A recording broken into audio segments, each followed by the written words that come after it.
Hello హ్యాండర్కి నేను మీ Udayani. Indian aviation అంతా shock అయ్యే incident.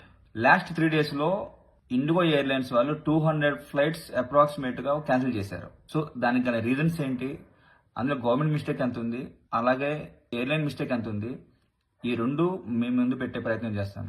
Firstly January 1st, 2024 DGCA అంటే directorate general of civil aviation. వీళ్ళు నెక్స్ట్ 6 months తర్వాత మేము కొత్త ఎఫ్డిటిఎల్ రూల్స్ పెడుతున్నామని చెప్పి ముందుగానే ఇన్ఫర్మేషన్ ఇచ్చారు ఇండియాలో ఉన్న ప్రతి ఎయిర్లైన్స్ కి. ఎఫ్డిటిఎల్ అంటే flight duty time limit. So next 6 months తర్వాత మేము ఈ రూల్స్ పెడుతున్నాం అనే విషయం ముందే చెప్పారు. ఆ రూల్స్ కూడా మీకు చెప్తాను నెక్స్ట్. అయినా సరే ఫస్ట్ వాళ్ళు ఏం చేస్తే ఫస్ట్ ఓకే అన్న తర్వాత 6 months అయిన తర్వాత మా ఇండిగో ఎయిర్లైన్స్ వాళ్ళు కోర్టుకు వెళ్ళారు. ఆ కోర్టుకి వెళ్ళి మాకు ఇంకా 1 year టైం కావాలి, మేము ఇంకా రిక్రూట్ చేసుకోవాలా మా స్టాఫ్ అని చెప్పి కోర్టు కూడా ఓకే అంది. ఇది లాస్ట్ మంత్ నుంచి ఈ రూల్స్ అని ఇంప్లిమెంట్ అయినాయి. అయినా సరే ఇప్పటి వరకు ఇండిగో ఎయిర్లైన్స్ వాళ్ళు స్టాఫ్ ని ఎవరిని తీసుకోలేదు. సో దానికి గల కారణాలు కూడా నేను అంటున్న రీజన్స్ నేను మీ ముందు పెడతాను. ఓకే, ఆ రూల్స్ ఏంటి? ఇంతకు ముందు ఎట్లా ఉండేదంటే ఏ పైలట్ కైనా సరే ఒక వీక్ లో 1.5 day మాత్రమే వీక్ ఆఫ్ ఉండేది. సో దాని ఇప్పుడు ఏం చేశారంటే వీళ్ళు ఒక పైలట్ రోజుకి వచ్చేసి 8 hours మాత్రమే ఫ్లై చేయగలగాలి. అలా వీక్ వచ్చేసి 35, ఒక మంత్ వచ్చేసి 125 hours, ఓవరాల్ ఇయర్లీ వచ్చేసి 1000 hours మాత్రమే ఫ్లై చేయగలగాలి. సో అంటే ఏం చేయాలి? సో ఖచ్చితంగా స్టాఫ్ ని రిక్రూట్ చేసుకోవాలి. సో చేసుకోవాలా? దేనికి చేసుకోవాలా? ఓవరాల్ 2200 ఫ్లైట్స్ ఆపరేట్ చేసే ఇండిగో ఎయిర్లైన్స్ కి 2025 ఫైనాన్షియల్ ఇయర్ లో ఓవరాల్ గా 7,258 crore ప్రాఫిట్ సంపాదించుకున్న ఇండిగో ఎయిర్లైన్స్ కి స్టాఫ్ దొరకలేదంటారా? ఎందుకు దొరకరు? 100% దొరుకుతారు. నేను అన్న రీజన్ ఏంటంటే ఒక పైలట్ ని ట్రైన్ చేయడానికి ఇంచుమించు 6 to 7 years టైం పడుతుంది. ఈ స్పాన్ లో కొంతమంది పైలట్స్ కూడా ఫారెన్ ఎయిర్లైన్స్ కి వెళ్ళిపోతారు. ఎందుకు? ఇక్కడ కంటే 3 times శాలరీ అక్కడ ఎక్కువ వస్తుంది కాబట్టి. అదే శాలరీ ఎక్కడ ఇవ్వచ్చు కదా మీరు. అసలు ఎవరు ఓకే, వాళ్ళు ఎందుకు ఎవరు అనేది అంత వేరే విషయం.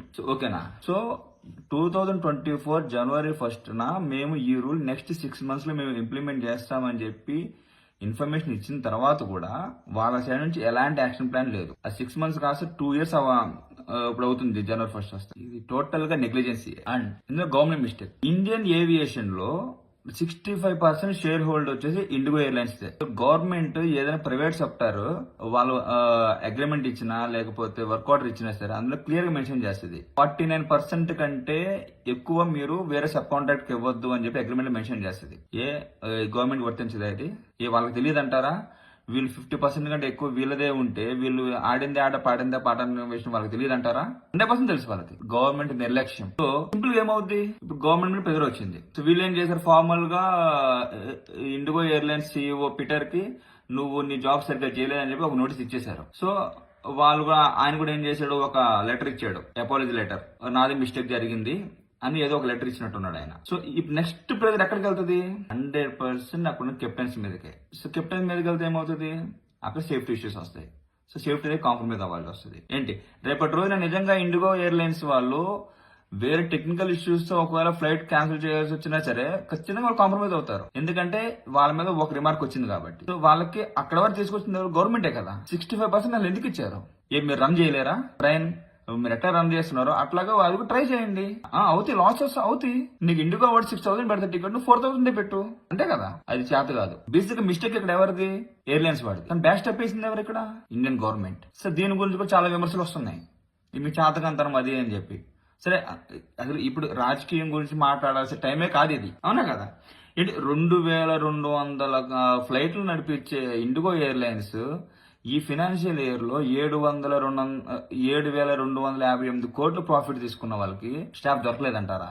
ఇప్పుడైనా మన ఇండియన్ గవర్నమెంట్ మేల్కొని వాళ్ళ దగ్గర ఉన్న ఈ షేర్ ఎంతైతే ఉండే 63 దాన్ని రెడ్యూస్ చేసేలా ప్లాన్ చేయాలి. సో వాళ్ళు తగ్గించేమని కాదు, మన దగ్గర నుంచి కూడా సోర్స్ పెంచాలి. అప్పుడే కదా మనం పెరుగుతూ ఉంటే వాళ్ళు తగ్గుతూ ఉంటది. ఫైనల్ గా జనాలకి నా వైపు నుంచి ఒక సజెషన్ ఇద్దాం అనుకుంటున్నా.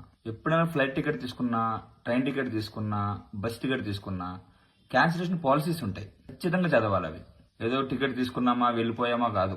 ఇప్పుడు ఫ్లైట్ టికెట్ ఇష్యూ నడుస్తుంది కాబట్టి చెప్తున్నా, ఏ ఫ్లైట్ టికెట్ మీద అయినా సరే లేదా ఏ ఎయిర్లైన్ వాళ్ళ ఫ్లైట్ 2 to 3 hours డిలే అయితే ఫుల్ మీల్స్ అండ్ వాళ్ళే ఇవ్వాలి. ఒకవేళ టికెట్ కనుక 6 hours డిలే అయితే ఆ సేమ్ రూట్ లో వేరే ఎయిర్లైన్స్ అవసరమైతే వాళ్ళే టికెట్ బుక్ చేయాలి వేరే ఎయిర్లైన్ కి. ఓకే, ఒకవేళ ఫ్లైట్ కానీ ఓవర్ నైట్ డిలే అయితే హోటల్ కి ట్రాన్స్పోర్టేషన్, హోటల్లో ఫుడ్, ఈ మూడు కూడా ఎయిర్లైన్స్ వాళ్ళే ప్రొవైడ్ చేయాలి. ఇప్పుడు వాళ్ళ మిస్టేక్ ఉంటే ఓకేనా.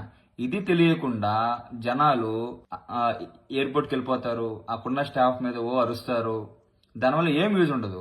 వాళ్ళు ఏం చేస్తారు పాపం, వాళ్ళు స్టాఫ్ అంతే. వాళ్ళ సీఈఓ, వాళ్ళ ఎండి ఏదైతే చెప్తారో వాళ్ళు అదే చేస్తారు. నేను ఒక ఎంప్లాయీని, మా ఎండి ఏది చెప్తే నేను అదే చేస్తా, లేకపోతే సర్దుకుని వెళ్ళిపోమంటారు. వాళ్ళు కూడా అదే పరిస్థితి. ఈ చిన్నలో అది కల మిస్ అవుతారు. మీ దగ్గర టికెట్ ఉంది, అందులోనే క్యాన్సిలేషన్ పాలసీ ఉంటుంది. మీరు దాని ఆధారంగా మీరు సింపుల్ కోర్టుకి వెళ్ళిపోండి. నష్టపోయే సీఈఓ ఎండీలే కదా, అన్నెసెసరీగా పాపం వీళ్ళ మీద ఎందుకు పడతారు? ఈ ఇన్సిడెంట్ ఎలా ఉంటే ఇదే అదునుగా తీసుకుని ఇంతకుముందు ఎవరైతే నష్టపోయారో, అప్పుడు ఎవరైతే నిద్రపోయారో వాళ్ళందరూ బయటకు వస్తున్నారు. ఇప్పుడు 30,000 మంది బయటకు వచ్చారు. ఇప్పుడు ఇండిగో ఎయిర్లైన్స్ రీఫండ్ ఇష్యూ ఉండటం వల్ల వాళ్ళు ఎంతైతే నష్టపోయారో అదంతా ఇప్పుడు ఎక్స్ప్రెస్ చేస్తున్నారు. అండ్ ఈ 200 ఫ్లైట్స్ ఏదైతే క్యాన్సిల్ అయినాయో అందులో ప్యాసింజర్స్ లో 87 మెంబర్స్ ఇప్పుడు వాళ్ళని కోర్టుకు వెళ్తున్నారంట.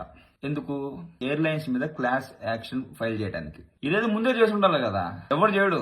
ఏదైనా ఫస్ట్ లో తుంచితేనే పోద్ది. ఇప్పుడు నేను ఎంతవరకు వచ్చిందో. ఇక మీదటైనా ఎక్కడన్నా ఒక తప్పు జరిగితే ప్రశ్నించడం నేర్చుకోండి, అంతేగాని మనకెందుకు అని పక్కకి వెళ్ళిపోయామనుకోండి, రేపు మన దగ్గరికే రావచ్చు అది మళ్ళా. సో మీరు అక్కడ ఇన్వాల్వ్ అవ్వాల్సిన అవసరం లేదు. తప్పు అని మీకు అనిపిస్తే మీరు క్వశ్చన్ చేసే రైట్ మీకు ఉంది. మీకు ఎయిర్లైన్ మిస్టేక్స్ చెప్పాను, అలాగే గవర్నమెంట్ మిస్టేక్ చెప్పాను. సో మీ ఒపీనియన్ కూడా కామెంట్ రూపంలో కామెంట్ చేయండి. Thank you.